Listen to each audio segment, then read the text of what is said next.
Alright, so today we're going to look at how to render a pool. So I'm going to go ahead and select on my layer that has my AutoCAD line work. I'm going to take the Magic Wand tool, shortcut W on a Mac keyboard.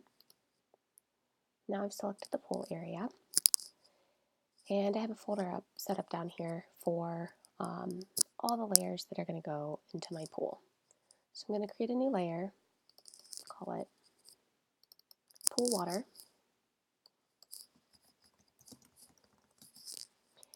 And over here I've already selected 3 different shades of a similar blue. I'm going to go ahead and select the darkest color and select my paint bucket tool, shortcut G on a Mac keyboard.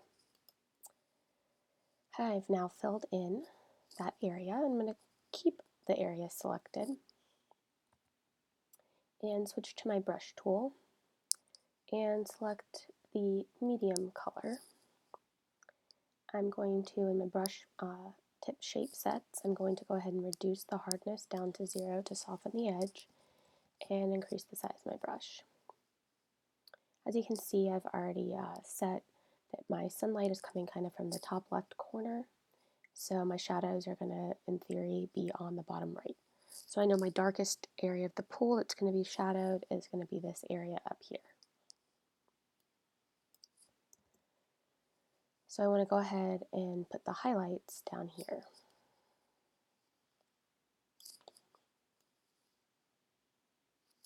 And this really doesn't matter, it's just to kind of give it a little more organic flow of a highlight. Then we're going to go ahead and take the lighter color, do the same thing along the edge, and we can come back in with the darker color and kind of just blend a little bit more. Like I said, it doesn't have to be fully blended in order to create the effect.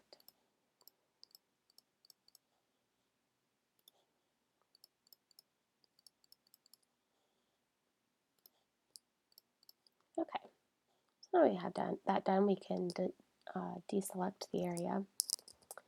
And we're going to go over here to our layers palette, and we're going to double click on that layer under our layer styles.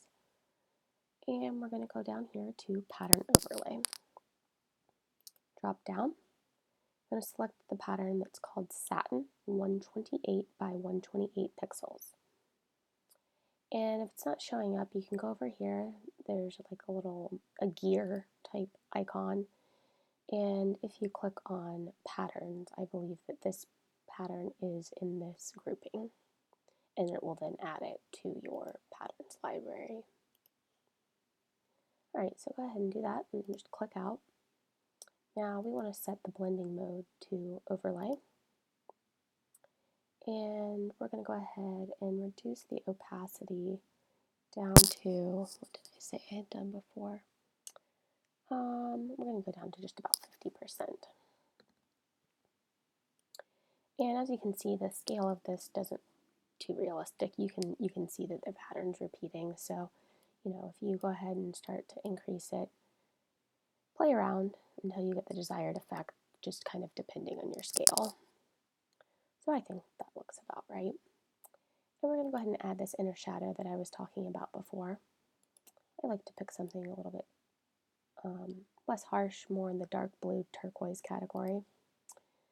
And let's go ahead and bump it out a little bit further. Pulls a little bit deeper. And we'll thicken that up just a bit and increase the size just to to make it a little fuzzier. Okay, so that takes care of the pool.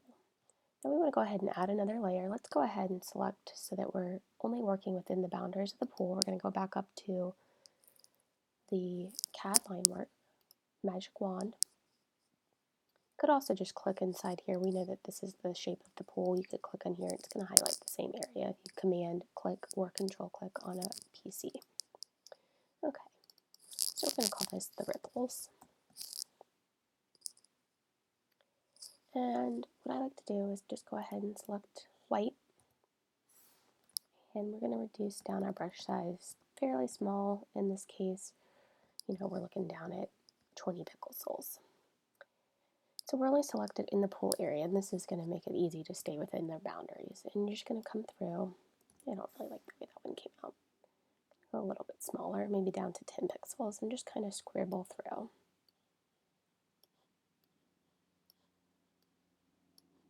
Now I want to increase a couple.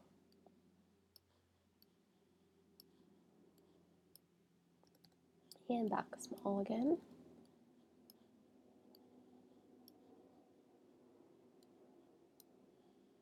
Alright, with that selected, go ahead and go up to your filter menu. Click down to blur. I'm going to field blur. And we'll wait for this to load. You know what? And I think I like the default 15, but as you can see, if you adjust the lower the pixels, the less area the blur is going to extend out to. So we'll go back up to about 10. Go ahead and click OK. Wait for that to load.